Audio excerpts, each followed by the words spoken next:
তো গাইস আপনার ফোনের চার্জারটা যখন নষ্ট হয় তখন আপনি কি করেন? সিম্পলি সেটাকে ফেলে দেন। তো আজকে আমরা সেই ফেলে দেওয়া নষ্ট চার্জারটা থেকে একটা আইপিএস বা ইনভার্টার তৈরি করব, যেটা তৈরি করা খুবই সহজ। আপনারা এই ভিডিওটা সম্পূর্ণ মনোযোগ সহকারে দেখলে খুব সহজে একটা আইপিএস বা ইনভার্টার ঘরে বসে তৈরি করতে পারবেন। তো এই আইপিএস বা ইনভার্টারটাতে আমরা একটা ছোট মোবাইল ব্যাটারি দিয়ে 4 ভোল্ট ইনপুট দিব এবং আউটপুট হিসেবে আমরা এখানে 220 ভোল্ট এবং 20 ওয়াট পর্যন্ত পেয়ে থাকবো।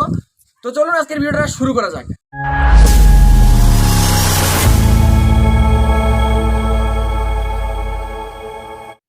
তো প্রথমে আমরা একটা নষ্ট মোবাইলের চার্জার নিয়ে নিব। তো এই নষ্ট মোবাইলের চার্জারটাকে আপনারা ভেঙে ফেলতে পারেন অথবা আসারও দিতে পারেন। তো দেখতে পাচ্ছেন আমি এখানে খুলে নিয়েছি। এখন আমাদের এখানে মূলত ট্রান্সফরমারটার প্রয়োজন হবে। তো তার জন্য আমি এখানে প্রথমে ট্রান্সফরমারটা খুলে নিচ্ছি। তো ট্রান্সফরমারটার মূলত এখানে 6টি পিন আছে। তো দেখতে পাচ্ছেন প্রথম এবং দ্বিতীয় পিনটার নাম সেকেন্ডারি এবং 3 নম্বর এবং 4 নম্বরের ফিডব্যাক এবং 5 নম্বর এবং 6 নম্বরটা হলো প্রাইমারি ওয়াইন্ডিং। তো এখানে মূলত আমি এখানে D882 ট্রানজিস্টর একটা ব্যবহার করতেছি এবং এখানে একটা রেজিস্টার 100 ওহম থেকে 200 ওহম পর্যন্ত আপনারা ইউজ করতে পারেন, কোনো রকম সমস্যা নেই। তো এখন আমি এইখানে আমাদের যে ট্রানজিস্টারটা আছে ট্রানজিস্টারটাকে সুন্দর করে সোল্ডারিং করব। তো তার জন্য আমি এইখানে ট্রানজিস্টারের যে বেস পয়েন্ট আছে মিডিল পয়েন্টটা, এই মিডিল পয়েন্টটার সাথে আমি 1 নম্বর পিনের সাথে সোল্ডারিং করে দিলাম ট্রান্সফরমার, এবং আমাদের রেজিস্টারটা যে আছে এই রেজিস্টারটাকে 2 নম্বর পিন এবং 3 নম্বর পিনের সাথে সুন্দর করে সোল্ডারিং করে দিব এবং এইখানে সুন্দর করে যাতে আমার সোল্ডারিং হতে সেই জন্য আমি একটা রাং লাগিয়ে দিলাম। তো এখন আমি আমাদের যে ট্রান্সফরমারের 4 নম্বর পয়েন্ট আছে এটার সাথে একটা তার সোল্ডারিং করে আমাদের যে ট্রানজিস্টারটা আছে ট্রানজিস্টারটার 3 নম্বর পয়েন্টের সাথে সুন্দর করে শর্ট করে দিলাম। আপনারা চাইলে এখানে সোজাসুজি রাখতে পারেন, আমি লেগগুলো ছোটো করে নিয়েছিলাম। তো এখন আমি এখানে একটা এসি কোড নিয়ে দিয়েছি, এসি হোল্ডার দেখতে পাচ্ছেন। তো এই এসি হোল্ডারটাকে আমরা আমাদের যে 5 নম্বর এবং 6 নম্বর পিনটা আছে এই 5 নম্বর এবং 6 নম্বর পিনটার সাথে সুন্দর করে সোল্ডারিং করে দিব। এখানে প্লাস মাইনাস দেখার কোনো দরকার নাই, কারণ এসি কারেন্টের কোনো প্লাস মাইনাস আমরা হিসাব করি না। তো এখন আমরা এখানে 4 ভোল্ট সাপ্লাই দিব। তো দেখতে পাচ্ছেন আমি এখানে 4 ভোল্টের একটা ব্যাটারি নিয়ে নিয়েছি। তো 4 ভোল্টের পজিটিভটা আমাদের যে এখানে রেজিস্টারটাকে লাগিয়ে দিয়েছিলাম সেই রেজিস্টারের সাথে লাগিয়ে দেবো এবং এখানে মাইনাসটা লাগালেই কিন্তু আমাদের এই সার্কিটটা অন হয়ে যাবে।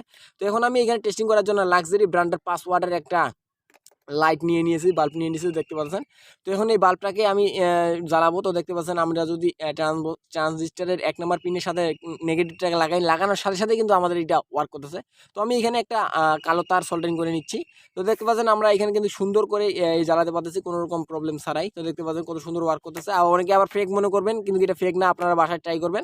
আপনাদের ট্রানজিস্টার এবং রেজিস্টার ভালো না হওয়ার কারণে অথবা আপনারা সুন্দর করে সোল্ডারিং না করার কারণে কিন্তু এরকম হয়, আপনারা ফেল হয়ে যান। তো আমি এখানে 20 ওয়াটের একটা লাইট জ্বালাবো। এখানে 20 ওয়াটের এলইডি প্লেট আমি এখানে কানেক্ট করে দিয়ে দেখতে পাচ্ছেন, যারা কাজ করেন তারা অবশ্যই জানেন যেটা হলো 20 ওয়াটের এলইডি প্লেট, আর এটা কোনো রকম ফেক না। তো এখন আমি এটা লাগানোর সাথে সাথে দেখতে পাচ্ছেন কত সুন্দর গ্লো করতেছে, কত সুন্দর রোশনিটা দেখেন একবার গাইস, কত সুন্দর একটা 100% ওয়ার্কিং। আপনারা বাসায় ট্রাই করতে পারবেন, একবার ব্যর্থ হবে না। তো আমরা এখানে ট্রানজিস্টারের সাথে একটা হিটসিং লাগিয়ে দেবো, যাতে করে আমাদের এখানে হিটসিং এর সাহায্যে গরমটা বাইরে বেরিয়ে যেতে পারে। তো এই আইপিএসটাকে আমরা যাতে লুকটা ভালো আসে অথবা আইপিএসটা সুরক্ষিত থাকে তার জন্য আমরা এখানে একটা বক্স তৈরি করবো, একটা কেচিং তৈরি করবো আইপিএস এর। তো তার জন্য আমি এখানে পিভিসি শিট আমার মতো করে তৈরি করে নিয়েছি, দেখতে পাচ্ছেন আমার মাপে।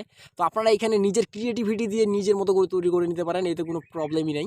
তো দেখতে পাচ্ছেন আমি এইখানে এখন পিছনের কাভারটাকে লাগিয়ে দিব। তো দেখতে পাচ্ছেন আমি কাভারগুলোর সাথে একটু করে ফুটো করে নিয়েছি তারের মাপে। আপনারা যেরকম তার ইউজ করবেন সেই রকম ফুটো করে নেবেন। ভিতরের দিকেও সুন্দর করে সুপারগুলো দিয়ে নিব যাতে করে মজবুত হয়। এখন আমি আমাদের মেইন সার্কিটটাকে নিয়ে নিব এবং একটা হিটসিং নিয়ে নেব, ভালো মানের একটা হিটসিং নিয়ে নেবেন এবং হিটসিং পেস্ট অথবা হিটসিং পেপার দিয়ে এটাকে সুন্দর করে বসিয়ে দিবেন, যাতে করে আমাদের হিটটা পুরোপুরি অ্যাবজর্ব করতে পারে হিটসিংটা। তো আমি এখানে লাগিয়ে দিলাম। এখন আমাদের শুধু এইটাকে কেসিংটার উপরে বসানোর পালা। তো আমরা এখানে গ্লুগানের আঠা দিয়ে সুন্দর করে কেসিংটার উপরে বসিয়ে দিলাম।